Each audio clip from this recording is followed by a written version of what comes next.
자, 숙제를 같이 한번 보시도록 합시다. 1번 문제는 너무 쉽네요.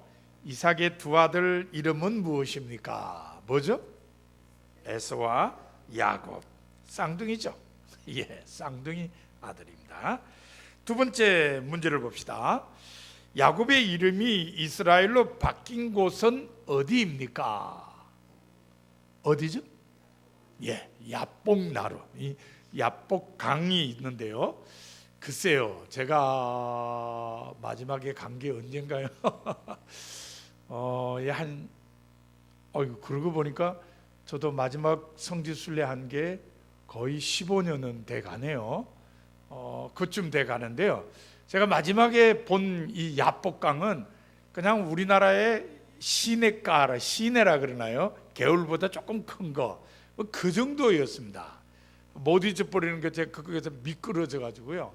신발이 좀 오래된 신발을 신고 갔더니 이거 강가를 내려가는데 길이 좀 미끄러워서 제가 미끄러졌어요. 그랬더니 다른 사모님들이 저희 집사람 보고 운동화 좀 새고 좀 사주지, 저렇게 바닥이 다 낡아가지고 미끄러지게 하냐고 그 생각이 납니다. 분명히 야곱이 야복강을 건널 때는 아마 지금보다는 다들 아마 강들이 컸을 겁니다. 이스라엘 사람들은요, 정말 척박한 땅을 사람 살기 좋은 땅으로 많이 바꿨거든요. 그렇게 바꾸기 위해서는 이 물을 관리하는 일에 아주 신경을 많이 썼어요. 예를 들어 갈릴리 호수 물이 평소에 내려가지 못하도록 이렇게 댐 같은 걸로 막았죠. 그래서 갈릴리 호수 물이 늘 이래 가득 차 있습니다. 물이 넘쳐야만 요단강으로 흘러가죠. 자, 그렇게 호수에 댐을 막아놓고는 물이 안 흘러가게 하면은 강은 어떻게 될까요? 그야말로 개울이죠. 물 조금씩 흘러가요. 그래서 지금도 성지순례 가는 사람들이 이게 요단강입니다 그러면은 그냥 첫 마디가 에게 이래요. 너무 작아져요. 물이 안 내려오니까. 거기다가요, 이 강하고 좀 멀리 떨어진 데는 전부 파이프를 땅 밑으로 다 박아가지고요, 전부 스프링클러 가지고 농사를 지어요. 아주 대단한 사람들이에요. 그 척박한 땅을 농사짓기 좋은 땅으로 그렇게 만들었어요. 그러니까 야복강이나 이쪽도 거의 비슷하리라고 생각을 하시면은 좋을 것 같습니다. 물론 이 야복강은 지금 이스라엘 땅에 있지 않고 건너편 이 요르단 나라에 있습니다. 어쨌든 거기 땅이 다 척박하니까 물을 이용해서 농사를 짓는 이런 일들이 발달되어 있다. 야복나루에서 야곱이 가족과 소유는 다 건너게 하고서 자기는 건너지 않고 거기서 씨름하는 일들이 일어났던 걸 우리가 알 수 있죠. 거기서 이름이 이스라엘로 바뀌었다. 자, 세 번째는요, 요셉이 형들을 용서하게 된 이유가 뭡니까? 형들이 요셉한테 뭘 잘못했죠? 팔아먹었죠. 팔아먹었습니다. 그 팔아먹은 형들을 어떻게 용서할 수 있을까요? 어떻게 용서할 수 있겠어요? 용서하게 된 이유가 뭐죠? 분명히 용서했죠. 마지막에 용서했습니다. 어떻게 용서하게 됐을까요? 하나님이 가족들의 생명을 보존하기 위해서 자기를 먼저 보냈다는 것을 믿음으로 받아들였기 때문이죠. 더 쉽게 얘기하면은 하나님의 섭리를 믿음으로 받아들였어요. 이게 형들이 내가 미워서 팔아먹었다기보다는 하나님께서 나를 애굽에 먼저 보내서 흉년을 대비하도록 하기 위해서 형들의 마음을 움직여서 나를 팔아먹게 하셨다. 그러면 형들 보고 뭐라 못 그러지, 그죠? 하나님의 하신 일이니까. 이게 사실은 신약에 오면요, 예수님의 정신이에요. 자, 예수님이 십자가에 달리셔서 7 말씀을 하셨어요. 우리가 가상 7언이라 그러는데 그 중에 제일 유명하신 말씀이 엘리 엘리 라마 사박다니, 나의 하나님 나의 하나님 어찌하여 나를 버리셨나이까. 아니, 예수님을 십자가에 못 박게 한 것은 누구죠? 유대 종교 지도자들이죠. 유대 종교 지도자들이 자기들의 기득권이 흔들릴까 봐 시기 질투하는 마음으로 예수님을 십자가에 못 박게 했어요. 그렇다면은 예수님 입장에서는 하나님, 쟤들 혼 좀 내주세요. 안 그러면은 누가복음 저자의 말대로 쟤들 용서해 주세요. 잘못은 쟤들이 했어요. 이래야 이게 정상인데 100번 양보해도 하나님, 이 유대 종교 지도자들을 좀 깨우쳐 주셔서 뭐가 하나님의 뜻인지 좀 알도록 해줘, 이렇게 기도해야 맞는데 예수님이 기도하신 건 나의 하나님 어찌하여 나를 버리셨나이까. 이 모든 일을 누가 했다는 거예요? 하나님이 하셨다는 거예요. 분명히 유대 종교 지도자들이 예수님을 십자가에 못 박도록 했는데 예수님께서는 하나님이 그렇게 하셨다는 거예요. 하나님 왜 저를 왜 버리셨습니까? 이게 예수님의 정신이에요. 세상 되어지는 일을 눈에 보이는 것으로만 판단하지 말고 배후에 역사하시는 하나님의 섭리를 생각해라. 이거를 제대로 깨달은 게 요셉이라는 거예요. 사실은 여러분 입장 바꾸고 생각해 보세요. 얼마나 일을 갈았겠어. 뿌드득 갈았을 거예요. 아니 처음부터 누가 노예로 팔려온 젊은 청년 하나 사가지고, 청년을 그러기도 뭐하네, 17살인데 사와가지고 누가 처음부터 그냥 아들처럼 무슨 집에 가정 총무로 그렇게 쓰겠어요? 처음에야 별거 다 안 시키겠어요? 완전히 그냥 머슴으로 부려먹지 않습니까? 그렇게 부려먹다 보니까 요 녀석 괜찮다, 착하기도 하고 말도 잘 듣고 꾀도 안 피우고 일도 잘하고, 그래서 가정 총무로 쓰는 거지. 누가 사오자마자 누가 가정 총무로 써요? 겪어보지도 않고. 그러니까 요셉이 적어도 몇 해 동안은 고생 많이 한 거예요. 고생할 때 생각나는 게 누구겠어요? 부모 생각나고 자기 팔아먹은 형들 생각나고 이를 뻗어덕 갈았을지도 몰라요. 그런데 그 모든 과정에서 하나님을 생각한 거예요. 이게 형들이 나를 팔아먹었지만 하나님께서 나를 분명히 인도하실 거다, 그런 믿음 가지고 그냥 보디발의 아내가 유혹할 때도 내가 하나님 앞에 어떻게 죄를 지을 수 있느냐 하나님 생각하면서 견디고, 그 다음에 감옥에 갔어도 신하들의 꿈을 해석해 줄 때도 이거 하나님이 가르쳐 주는 거라고 다 얘기하고, 나중에 왕 앞에 가서도 이거 하나님께서 왕에게 할 일을 알려주느라고 꿈꾸게 하신 거라고. 모든 걸 하나님 중심으로 생각하니까 마지막에 하나님께서 알려주신 게 이게 내가 여기 안 왔으면은 7년 풍년 지나고 7년 흉년 때 이 사람들 다 죽었겠구나. 7년 풍년일 때 사람들이 그냥 좋다 이건 여기가 그냥 지상 낙원이다 하고 띵까 놀았을 텐데, 흉년이 7년 계속돼 보세요. 다 굶어 죽죠. 근데 요셉은 하나님께서 바로의 꿈을 해석해 주기 위해서 그걸 알았기 때문에 내가 안 왔으면은 이 사람 다 죽는구나. 거기다가 자기 형들이 양식을 사러 왔을 때 내가 여기 안 왔으면은 우리 가족도 다 죽을 뻔했구나. 그러니까 결국은 자기가 고생하면서 지금까지 살아왔는데 이게 우리 가족하고 이 땅 모든 사람을 살리기 위해서 하나님께서 나를 애굽에 보내신 거구나 하는 걸 깨달은 거예요. 그런 깨달음이 오니까 형들을 용서하게 되더라, 그런 겁니다. 이건 우리가 오늘 교재를 통해서 다시 보도록 하겠습니다. 자, 오늘 5가 교재를 펴보세요. 자, 아브라함의 이야기가 끝나면은 당연히 누구 이야기가 나오죠?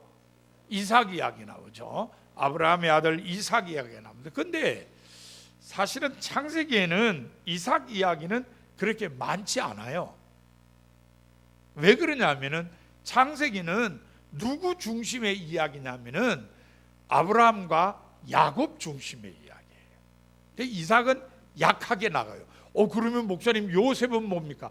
요셉 이야기의 상당 부분은 야곱하고 연결돼 있어요. 그러니까 요셉 독자적인 이야기가 아니고 야곱과 요셉의 이야기, 이렇게 여러분들이 생각하시면 돼요. 그러니까 야곱 이야기가 앞부분에는 에서와 야곱 이야기, 뒤에는 야곱과 요셉 이야기, 이렇게 이어져 있어요. 그래서 창세기에는 아브라함, 야곱 이 두 사람이 거의 주인공처럼 나타나고 있다는 겁니다. 그러나 뭐 이삭 이야기가 없는 건 아니에요. 있기는 있어요. 근데 잠깐 나와요. 어떻게 나오냐? 부모하고 함께 나오고, 그 다음에는 자식들하고 함께 나오는데, 부모하고 함께 나올 때는 나이가 어려요. 자식들하고 함께 나올 때는 노년이에요. 노인이에요. 어느 정도로 노인이냐? 귀도 잘 들리지도 않고 보이지도 잘 않아요. 그래서 이게 에서 야곱을 구분을 잘 못해요.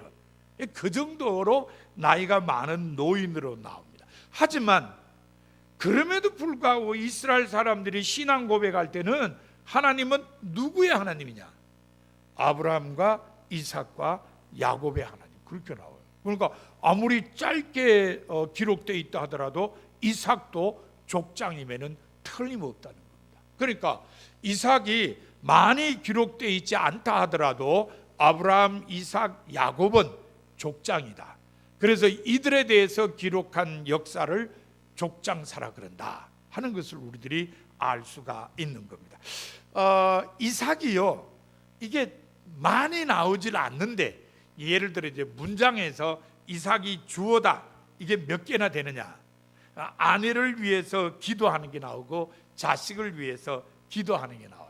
그러니까 이삭 이야기는 뭐와 밀접한 관계가 있느냐? 기도하고 밀접한 관계가 있어요. 이거 아주 의외입니다.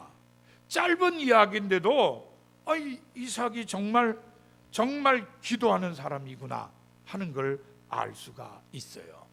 특별히요, 부인이 결혼하고 한 20년 지났는데 아이를 못 낳으니까 이삭이 하나님 앞에 정말 간절히 기도해요. 그래서 쌍둥이를 얻었잖아요. 이삭은 짧게 나타나지만 이 사람은 정말 기도의 사람이다 하는 걸 알 수가 있습니다. 그 다음에요, 이 이삭도 아브라함처럼 이 부인을 자기 누이라고 속이는 일을 해요. 이건 별로 좋지 않은 일인데, 그런데요, 지난 시간에 말씀드렸습니다마는 아브라함하고 다른 점이 뭐냐면, 아브라함은 바보같이 자기 아내를 다른 남자가 데려가도록 놔둬요. 그런데 이삭은 그러진 않았어요. 끝까지 자기 누이라 그랬지만 같이 살았어요. 남한테 뺏기질 않았어요. 이게 좀 다른 점이에요. 또 다른 점이 뭐가 있냐면요, 아브라함은 아내를 또 뒀어요. 뭐 사라만 하니까 하갈도 두고 나중에 또 부인을 또 뒀어요. 그러니까 분명히 일부 다처제인 그 당시 사회 풍습에 아브라함은 따라갔어요. 근데 이삭은 아니에요. 야곱도 부인이 여럿이잖아요. 근데 이삭은 아니에요. 이삭은 일부 일처를 계속해서 고집했어요. 이런 점들이 이삭이 돋보이는 점이에요. 거기다 또 하나, 이삭은 상당히 평화로운 사람이었어요. 평화를 추구하는 사람이었어요. 뭘 보고 알 수 있죠? 우물. 우물을 그냥 봤더니 물 나오니까 그랄 목자들이 와서 우리 거야 2개씩이나 양보해주고, 세 번째 이제 안 오니까 됐다, 이거 우리 거다. 그렇게 화평을 추구하는 사람이에요. 이런 점에서 이삭 이야기는 많지 않지만은 상당히 모범적인 인물로 그려지고 있다는 걸 알게 됩니다. 근데 이삭이 이 노년에 자식들 때문에 조금 좀 마음고생을 했죠. 왜 그러냐? 이 큰아들 그냥 마음껏 축복 기도하고 싶은데 둘째하고 부인이 짜가지고 말이에요. 싹 그냥 둘째 아들한테 축복 기도 받게 하고, 그래서 마음이 좀 상했죠. 그죠? 이게 죄송합니다. 여편네라고 그냥 평생을 믿고 살았더니 그냥 나를 속이고 둘째 아들한테 축복기도 받게 하고, 이게 이 둘째 아들 이놈은 말이야 맨 착하기만 해가지고 엄마 침 앞하게 뻑뻑뻑 따라다니는 놈인 줄 알았더니 어느 날 보니까 말이야 나를 속이고 축복기도 받고, 이놈도 이거 속을 모르는 놈이야, 이렇게 되는 거예요. 거기다가 애서 큰아들 녀석이 기대를 했더니 나가서 그냥 이방 여인하고 시집이 아니고 장가를 가가지고 또 속을 새겨 놓죠. 이게 또 뭐 동생을 죽이니 다니 하니까 동생이 또 그냥 하란으로 가버리니까 이게 언제나 돌아올래나 이게 뭐 1년 2년 있으면 오겠지 그랬더니 1, 2년이 뭐예요? 20년 지난 다음에 돌아오고. 이 자식들 때문에 이삭이 조금 노년에 마음고생을 좀 했다. 하지만 그럼에도 불구하고 이삭은 기도의 사람이라는 아주 좋은 모습을 후손들에게 보였다. 이렇게 우리들이 정리할 수 있습니다. 자, 이삭 이야기가 끝나면 당연히 야곱 이야기가 나옵니다. 야곱 이야기도 상당히 길게 나와요. 그런데 이 야곱 이 사람의 생애를 우리가 한마디로 이 사람은 어떤 생애를 살았느냐? 욕망에 사로잡혀 살았다. 이렇게 우리들이 얘기할 수 있을 거예요. 그죠? 이거 뭐 장자권 이거 형님한테서 뺏으려고 말이에요. 형이 그냥 팥죽 좀 달라 그랬더니 그냥은 못 줘. 어떻게? 장자권 나한테 넘겨. 그럼 줄게. 가져. 그거 딱 받아가지고 훔쳐지는 거예요. 그래가지고 나중에 엄마가 이렇게 얘기하니까 맞아 엄마 나 그거 팥죽 안 그렇게 샀어. 그러니까 내가 기도 받아도 되는 거야. 그러면 뭐 그냥 아버지를 속여가지고 축복 기도 받죠. 그 바람에 이제 하란으로 가게 됩니다만 거기 갔어도요. 아이고 이쁜 색시 얻으려고 7년을 하루같이 그냥 일하잖아요. 바뀌었어요 여자가. 그때 또 외삼촌이 그냥 일주일 후에 또 결혼식하고 또 7년 일하니까 또 해. 왜요? 그 이쁜 색시 아내로 맞아들이기 위해서. 이것도 사실은 욕망이죠, 그죠? 내 마음에 드는 색시 내 아내로 맞이하기 위해서 14년 동안을 일한다. 이거 대단한 일이에요. 또 그 다음에는 재산을 모으기 위해서 6년 동안을 또 그냥 잔머리 그냥 픽픽픽 돌리면서 6년을 또 일해가지고 재산을 모으잖아요. 아주 욕망의 사람이었다. 이렇게 우리들이 이야기할 수 있습니다. 물론 그가 믿음 없는 사람은 아니었어요. 루스에서 돌베개를 베고 자다가 하나님 체험을 했어요. 그래서 하나님을 믿는 사람이었어요. 하나님께서 분명히 야곱에게 내가 너와 함께한다. 네가 다시 여기 돌아올 때까지 내가 너와 함께 아마 약속을 했습니다. 그러니 하나님께 대한 믿음은 분명히 야곱에게 있어요. 믿음이 있지만 이 욕망을 억제를 못하는 거예요. 그래서 욕망에 사로잡혀 살았다. 이렇게 우리들이 이해를 할 수가 있는 것입니다. 그러나 이 하란 땅에서 살면서 야곱도 많은 체험을 했죠. 가장 중요한 체험이 뭡니까? 내가 아버지를 속였더니 나도 속임을 당하는구나. 누구한테 속았어요? 외삼촌한테 속았어요. 그런 거예요. 이 하란에서 정말 인간이 경험해야 될 중요한 경험들을 하는 거예요. 내가 남을 속였더니 나도 남한테 이렇게 속는 일이 생기는구나. 인생 공부를 그 하란에서 하는 거예요. 마지막 떠나올 때는 이 외삼촌하고 외삼촌의 아들들 눈이 보니까 옛날 같지 않아요. 그래서 야반 도주를 다 하잖아요. 인생 어떻게 살았으면 야반 도주를 해요. 거기다가 또 웃기는 거는 사랑하는 부인이 드라빔을 훔쳐요. 이 드라빔 훔치는 얘기는요 20세기 초반까지는 해석을 못했어요. 그런데 20세기 초반에 고고학을 하는 사람들이 발굴을 하다가 이 누지와 마리에서 토판 문서를 발견했는데 거기에 보니까 드라빔은 뭐냐? 가정수호신이다. 그러니까 우상이에요, 조그마한 거. 근데 이 드라빔이 왜 중요하냐? 드라빔을 소유한 사람은 상속받을 권한이 있다는 거예요. 라헬도 욕심 많아요. 욕심쟁이 남편하고 살다 보니까 그런지 모르겠습니다만 이거는 내가 가져가면은 나중에라도 돈이 필요하면 와서 내놔. 드라빔 나한테 있어. 이럴 것 같아. 하여튼 그런 마음 가지고 드라빔을 훔쳐갔죠. 지금 끝까지 야곱은 사실은 어려운 경험들을 다 하고 돌아오는 겁니다. 자, 어쨌든 외삼촌이 그냥 뭐 잡아 죽인다고 왔지만은 그 전날 만나기 전날 밤에 하나님께서 꿈에 나타나셔서 건들지 마라. 그래서 외삼촌이 일단 놔두죠.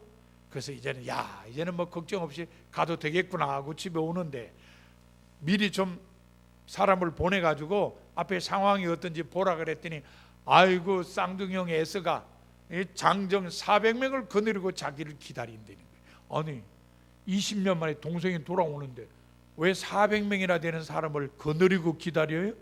뭐 하겠다는 거예요? 수틀리면 그냥 단칼에 날려버리겠다는 거예요. 그러니 뭐 야곱이 얼마나 걱정이 되겠어요. 그러니 형님 앞으로 바로 나가지를 못하는 거예요. 그래서 또 이 잔머리를 굴립니다. 어떻게 형의 마음을 누릴 수 있을까? 제일 먼저는 형님한테 선물로 무지무지 많은 걸 준비하자. 그래서 뭐 손이 뭐니 해서 가축들 뭐 좋은 거 다 가지고 앞에 딱 가보자. 그러면 형님이 그거 받고 혹시 또 마음이 누그러질지도 모르지 않느냐. 근데 선물을 준비해 놓으니까 그거 가지고는 또 마음이 안 놓여요. 그러니까 이제 첩의 아들들 앞에 세우고. 모르셨어요? 예, 첩하고 아들들 세우고. 첩이 몇 명이에요? 첩이 몇 명이에요? 둘이에요, 둘. 그러니까 첩하고 아들들 먼저 세우고, 그 다음에 레아와 아들들 세우고, 제일 나중에 이 라헬하고 뭐 이래가지고 앞에 선물 받고 마음에 안 돼가지고 뒤에 사람을 치면은 그 다음에 꽁무니부터 도망가자. 예, 참 잔머리 잘 굴려요. 그렇게 해가지고 야복강을 다 걷는데 그래도 마음이 안 놓이는 거예요. 이게 여러분 사람이에요. 사람 마음이라는 게요, 자기가 다 준비해놨다고 그래서 편안하게 마음 놓이는 게 아니에요. 마음 한 구석이 불안한 거예요.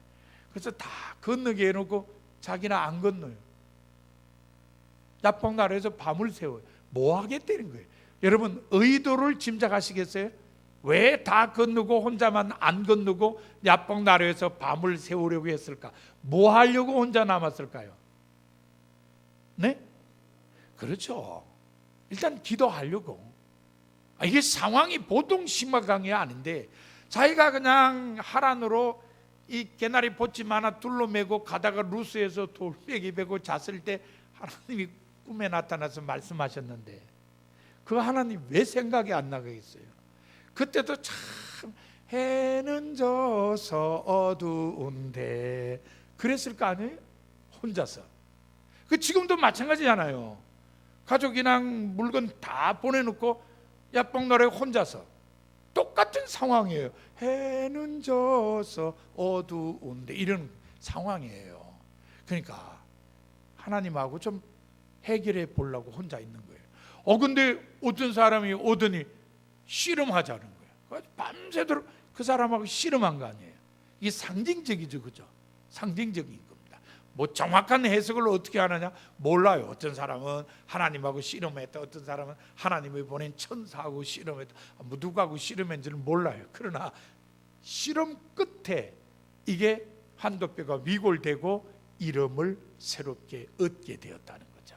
그게 바로 이스라엘이라는 이름입니다.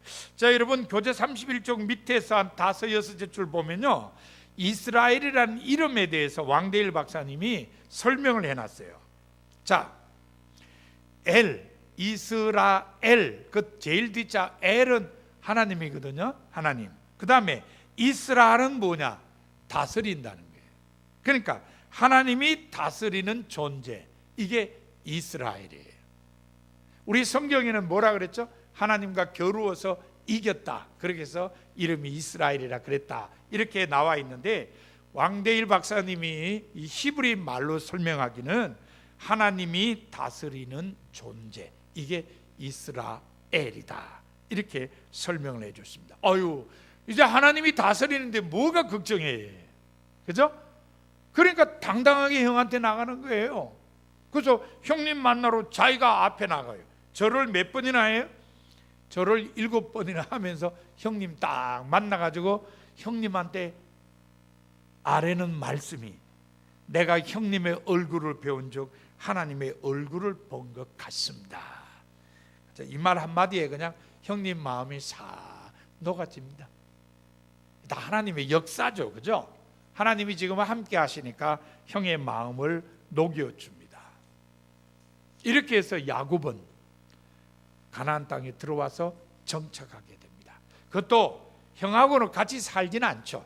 왜냐하면 자기 가족과 소유도 많고 형님도 이미 큰 집단을 이루고 있는데 같이 모여 살면 불편하니까 따로 떨어져 삽니다. 그래서 에서는 세일산 쪽에서 살고 야곱은 장소를 좀 옮겨서 삶을 살아가게 됩니다. 어쨌든 이렇게 해서 에서와 야곱이 더 이상의 갈등이 없이 각자 자신들의 삶의 현장에서 삶을 살아가고 있다. 그 다음에 나오는 얘기가 요셉하고 관련된 이야기예요. 아이들이 이제 커가지고 이제 양을 치러 다니는 거예요. 그래서 10명이 양 치러 간 다음에 요셉이 보고 갔다 와라 이랬더니 이게 떨거덕 10명의 아들들이 오더니 피 묻은 요셉의 옷 갖다 놓고 이거 요셉 옷 아니에요? 맞다 이놈들아. 요셉이 짐승한테 찢겨 죽었는 것 같습니다. 그때부터 야곱은 흉년이 들 때까지 요셉이 죽은 줄 알고 살았죠. 죽은 줄 알고 살았습니다. 완전히 그냥 아들들한테 속아가지고 그래서 삶을 펼쳐갔습니다. 그래도 나중에 요셉을 다시 만나게 되죠, 그죠? 그렇게 해서 애굽에서 세상을 떠났지만 가나안에 와서 묻히게 됩니다. 야곱 이야기는 그 정도에서 끝나고요. 야곱의 이 생애에서 여러분들이 꼭 하나 본받으셔야 될 게 있습니다. 그게 뭐냐면은 나이 많아서 세상 떠나기 전에 아들들을 다 불러가지고 한 명 한 명 축복 기도해줘요. 여러분 이거 본받으셔야 돼요. 연세 드시면은 자녀들을 위해서 기도 많이 하셔야 돼요. 그 자녀가 꼭 듣는 데서 너 일로 와 머리 숙여 꼭 그렇게 하라는 거 아니에요. 그죠? 얼굴 볼 때든지 저기 나가는 뒷모습을 볼 때든지 누워 자는 모습을 볼 때든지 어떤 모습을 보더라도 자녀들을 위해서 복을 빌어주세요. 이게 야곱에게서 여러분 꼭 배우셔야 될 부분이에요. 자, 요셉 이야기. 요셉 이야기는 여러분들이 너무 잘 아시니까 다른 설명을 할 필요가 없어요. 하나만 물어봅시다. 요셉이 태어난 데가 어디죠? 하란에서 태어났죠. 예, 아들들이 다 하란에서 태어났어요. 요셉이 죽은 데는요, 애굽에서 죽었죠. 우리는 요셉 이야기 그러면은 매일 생각하는 게 꿈만 생각해요.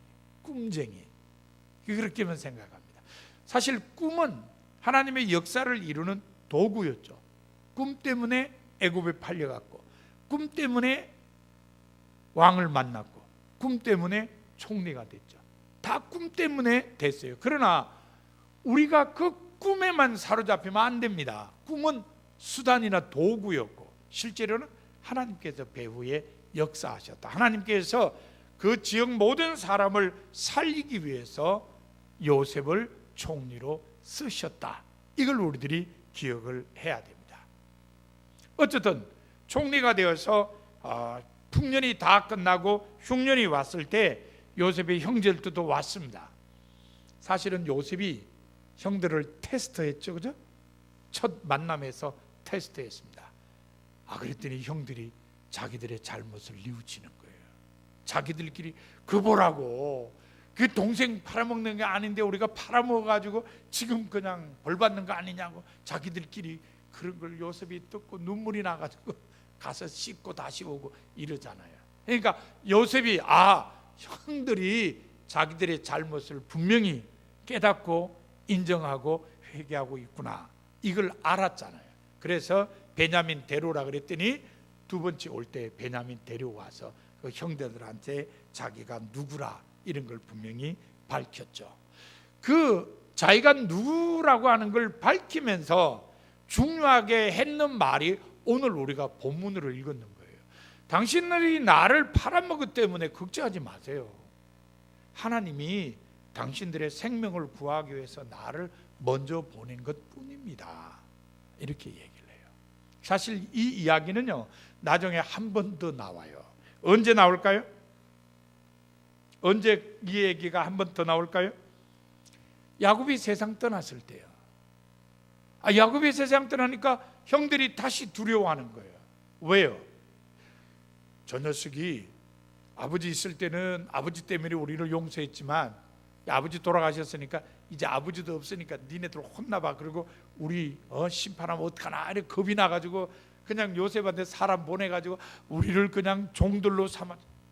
요셉이 다시 한번 얘기를 해요. 걱정하지 말라. 걱정하지 말라. 그러면서 내가 당신들과 당신네들 자녀들을 내가 돌보면서 보살피겠다. 그렇게 분명히 약속을 하죠. 자, 이렇게 우리가 보면요, 이 요셉이라는 사람은 어떤 면에서 디아스포라의 영웅이라 할 수 있어요. 유대인들은 나중에 이제 로마가 지배할 때도 그렇고 그 전에도 그랬습니다만 이 가나안에서 바깥으로 사람들이 많이 나가거든요.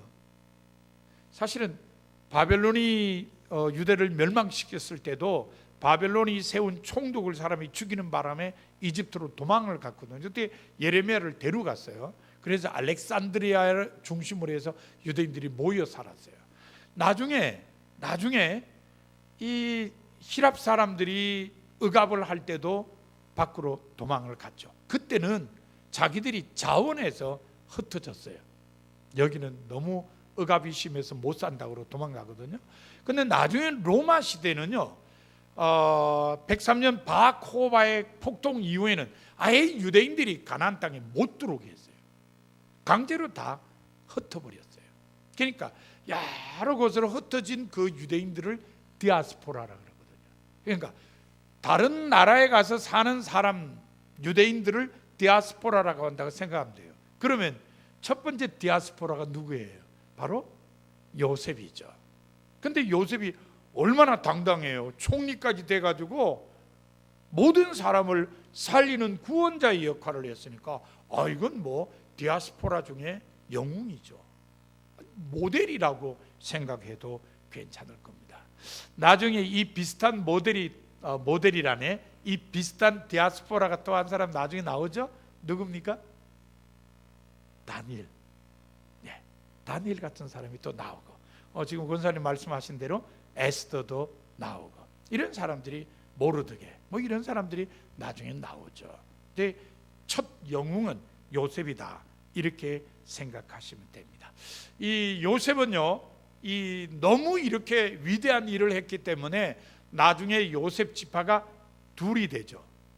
무슨 지파입니까? 므낫세 지파와 에브라임 지파. 그 두 아들이 지파로 나누어지죠. 이거 얼마나 영광이에요. 다 한 지파인데 요셉만 두 지파가 되었다. 근데 이 요셉 이야기 속에서 보면요, 유다가 아주 납작해져요. 왜냐하면은 사실 유다가 요셉을 팔았거든요. 요셉을 살리려고 한 건 루벤이에요. 루벤은 장남이잖아요. 아무래도 장남이니까 이 요셉을 데리고 아버지한테 가야 된다, 그렇게 해서 동생들이 요셉을 죽이려고 그러니까 죽이지 마라, 그런 거는 웅덩이에다 일단 집어넣어놔요. 그러니까 이 루벤은 저 웅덩이에다 집어넣었다가 나중에 돌아갈 때 데려가야지 생각했는데 유다가 팔자 그래가지고 팔아먹어 버렸거든요. 그러니까 요셉 이야기 속에서 유다는 그렇게 썩 바람직하지 못해요. 더군다나 요셉 이야기가 시작되자마자 유다 이야기가 창세기 38장에 살짝 들어와 있어요. 그러니까 요셉은 애굽에 팔려가고, 그리고 이제 장성할 때까지 시간이 있잖아요. 그 시간 사이에 유다 이야기가 싹 들어와요. 유다의 어떤 이야기가 들어올까요? 며느리하고의 스캔들이 들어오는 거예요. 그러니까 요셉 이야기 속에 유다는 납작해져요. 요셉을 팔자고 제안한 사람, 며느리하고 스캔들 일으켜가지고 쌍둥이 낳은 시아버지, 뭐 이렇게 나오는 거예요. 유다가 요셉 이야기 속에서는 아주 납작해져요. 이 납작해지는 유다가 그나마 살아날 수 있었던 건 뭐냐? 이 요셉의 용서예요. 결국 요셉 이야기 속에서 정말 우리가 놓치지 않고 봐야 되는 게 바로 이 용서입니다. 용서.